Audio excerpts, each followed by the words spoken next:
Pemirsa, saatnya kita lanjutkan dialog perbincangan panas adu gagasan ketiga paslon. Sudah bergabung bersama kami Bang Aldi Perdana Putra, merupakan jubir Pramono Rano. Selamat pagi Bang Aldi. Selamat pagi semuanya. Kena macet tadi ya?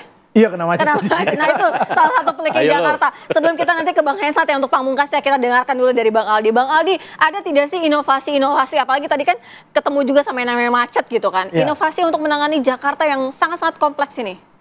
Yang pertama sih, kita melihat kan kemarin itu hujan yang cukup lama.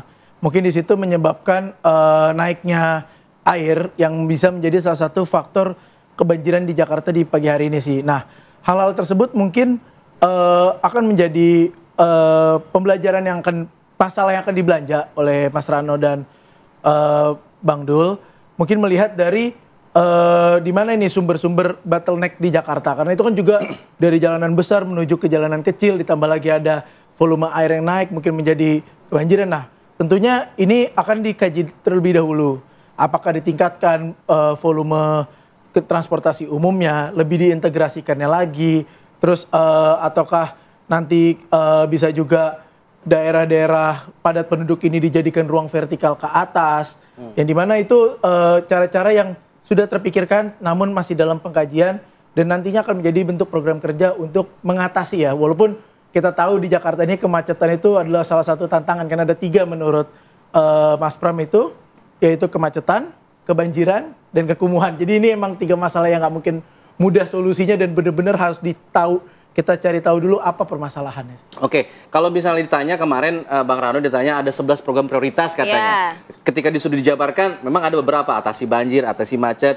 atasi pemukiman kumuh. Tapi ketika ditanya detailnya itu nanti kita akan bahas lagi. Sama seperti yang Bang Ali bilang nih. Kenapa kemudian tidak mau langsung artinya apakah ini artinya tidak programnya ini belum rigid, belum pasti, belum terdeskripsi dengan jelas?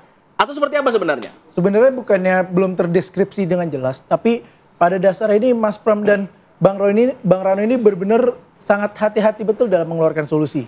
Jadi permasalahan saat ini adalah kebanyakan kita semua ini berbicara seakan-akan kita tahu solusinya, tapi kita tidak tahu sebenarnya permasalahannya itu apa sih. Jadi sampai detik-detik terakhir benar-benar Mas Pram ini akan benar-benar mencari tahu apa masalahnya sehingga dia benar-benar memahami, sehingga ketika dia mengeluarkan solusi tersebut benar-benar berasal dari akar permasalahan yang ada. Oke. Baik, kita dengarkan nih. Bang Hensat udah begini nih. Kayaknya mikirnya berat banget, kayaknya Jakarta nih berat banget gitu ya Bang Hensat. Enggak, karena kan sebagai warga Jakarta kan sekalian menilai nih. Ini mana ini? Bahkan di pamungkas di Bang Hensat. Silakan Bang. Enggak, kan sebetulnya kalau permasalahan Jakarta kan ada 2 tuh ya, yang mikro dan yang makro lah. Yang mikro ini kan sebetulnya lebih penting nih. Kalau menurut saya ini masalah orangnya, masalah warga Jakartanya, perilaku warga Jakartanya. Ini kan orang Jakarta nih, masuk saya sih, agak aneh juga kan. Kita tuh kan bersedia macet setiap hari dan bersedia mengulanginya di hari-hari berikutnya. Nggak ada kapok-kapoknya ya? Itu kan menurut saya jadi kayak kemacetan is my way gitu ya. Jadi ya udah, justru kan kita selalu bertanya di Jakarta itu kalau nggak macet ada apa ya? Jangan-jangan salah ini, jangan-jangan ada demo nih, jangan-jangan hari ini libur nih, gitu kan karena kosong. Tapi sebetulnya persoalan manusia di Jakarta, persoalan warga Jakarta pribadi itu jauh lebih besar kalau menurut saya dibandingkan dengan persoalan-persoalan yang ada di luarnya, yang macet, yang banjir, yang polusi. Karena menurut saya semua akar permasalahannya ada di situ. Dan belum ada gubernur memang yang men-touch itu. Ditambah lagi warga Jakarta sadis sama gubernur itu. Nggak pernah, pokoknya kalau nggak suka nggak ada lah 2 periode ganti. Salah aja ganti. Ya. Pokoknya salah ganti. Sekarang misalnya tentang banjir. Itu kan selalu ada anggapan bahwa ada kiriman air lah, ada perilaku yang tidak sehat lah, dan lain-lain. Macet juga begitu. Tentang mental pengendara di jalan misalnya, yang lawan arus tuh, dan membuat lawan arus di lalu lintas itu jadi hal yang biasa kan, ngeselin gitu. Nah, banyak hal lagi sebetulnya yang bisa dibahas atau bisa diberikan solusinya oleh para calon-calon gubernur ini. Hanya memang betul tadi yang disampaikan bahwa sampai saat ini tuh belum terlihat solusinya. Nah, kalau kita tarik lebih jauh ke kontestasi, pertanyaan terbesarnya, lantas para calon-calon gubernur ini mau pakai apa mendapatkan suara dari rakyat gitu? Jangan ujung-ujungnya bagi-bagi sembako lagi, jangan ujungnya bagi-bagi bansos lagi buat ngedapetin suara itu. Mau apa sih sebetulnya? Kalau misalnya kemacetan nggak bisa dilaksanakan, saya pernah mengungkapkan juga di sini, berani nggak tuh calon gubernur misalnya, oke, untuk mengurangi kemacetan, masuk kantor nggak perlu sama. Jam Misalnya, kerjanya jam kerjanya. Jadi misalnya ada yang jam 6, ada yang jam 9, ada yang jam 12, ganti-gantian gitu. Misalnya nih, kan saya bukan calon gubernur kan. Tapi karena kalau sebetulnya kan macet itu gara-gara bareng-bareng gitu tuh. Semuanya jam 7 semua, jadi keluarnya bareng-bareng. Kejar-kejaran dengan waktu ya. Itu kalau kita ke timur Jakarta, itu ada perempatan Metropolitan Mall tuh namanya. Itu semua motor tuh ada di situ mau masuk ke Jakarta tuh. Sebagai pelaku, mantan pelaku tuh saya pernah juga ke situ.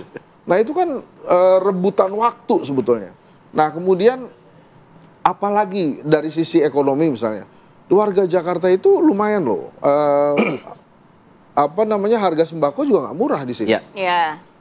Pendidikan juga nggak murah di sini. Biaya hidup mahal ya. Biaya hidup mahal, tapi karena semuanya ada di sini, ya akhirnya pada datang semua ke Jakarta. Jadi belum terlihat sih sebenarnya akar permasalahan, solusinya tuh mau diapain gitu. Misalnya kayak polusi di Jakarta yang memang buruk, yang katanya bukan dari asap kendaraan bermotor ya Pak, jadi tapi justru dari asap PLTU yang masuk ke sini. Nah itu jadi gimana juga. Nah harapannya warga Jakarta terhadap calon gubernur ini menurut saya karena mereka orang-orang baru. Jadi karena orang baru sebetulnya punya kemewahan untuk menawarkan apa aja. Satu hal yang baru lagi. Ya satu hal yang baru lagi gitu. Dan Jakarta ya memang kotanya untuk Indonesia, jadi silakan aja capres dari mana aja bisa masuk gitu. Dan sebetulnya itu yang kita tunggu. Ini mau ngapain? Dapetin suara gue nih, lo mau pakai apa? Nah gitu. itu menarik. Nah yang menarik juga Bang Henry dan para narasumber yang lain, kalau kita lihat telaah nih program-program kerjanya, hampir tidak ada proyek-proyek mercusuar yang kemudian ditawarkan. Gitu. Proyek-proyek besarnya itu kita belum mendengar itu. Lebih ke proyek-proyek yang langsung menyentuh lah ke masyarakat. Apakah ini menjadi satu hal strategis tersendiri, misalnya untuk RK Suswono? Ya, sebetulnya kalau mau bicara proyek mercusuar atau proyek yang mendapatkan perhatian itu bisa banyak. Kalau Pak Ridwan Kamil itu baru 2 hari yang lalu diundang untuk mendapatkan gelar Profesor Kehormatan dari sebuah universitas di Eropa, Eurasian National University. Dan ini untuk bidang apa? Untuk bidang penataan dan pembangunan perkotaan. Jadi Pak RK ini kelasnya udah kelas dunia, ide-ide brilian banyak. Kalau ngomong soal banjir misalnya, antara lain itu akan ada tunnel-tunnel besar di bawah yang bisa untuk dilalui mobil, tapi pada saat kondisi memungkinkan atau mengharuskan kita untuk menggunakan untuk penyaluran air, itu mobilnya keluar. Jadi tunnel-tunnel besar. Nah kayak gitu udah ada di Malaysia, udah ada di negara-negara lain, udah ada. Jadi sebetulnya referensi-referensi tentang tata kota yang baik itu udah ada dari kota-kota lain di seluruh dunia. Nah ini sekarang perlu orang-orang memang yang kreatif dan paham apa saja best practice-nya. Nah, Bang Emil dan Pak Suswono itu dilengkapi dengan tim yang sangat kuat dalam bidang penataan kota. Termasuk juga keberanian untuk mencari akar masalahnya itu apa. Akar masalah memang penataan tadi yang disebutkan tadi. Kemacetan, banjir, polusi, dan itu kembali lagi ujung-ujungnya memang bagaimana kota ini harus ditata. Tadi kita bicara soal ruang terbuka hijau, itu bisa banyak. Hak kita warga negara untuk mendapatkan ruang terbuka hijau yang tidak terpenuhi karena selama ini kotanya tidak pernah tertata. Dengan ruang terbuka hijau kita bisa mendapatkan mengurangi polusi, mengurangi banjir dan juga untuk menambah kebahagiaan ruang-ruang untuk olahraga. Jadi itu memang salah satunya harus diselesaikan dari akar masalahnya. Mungkin tidak terdengar seperti wah, ada yang baru proyek mercusuar baru gitu. Tapi kembali kita selesaikan akar masalahnya apa? Karena akar masalahnya ini selama ini yang nggak pernah diselesaikan gitu. Iya, jadi makanya masih terus terjadi ya.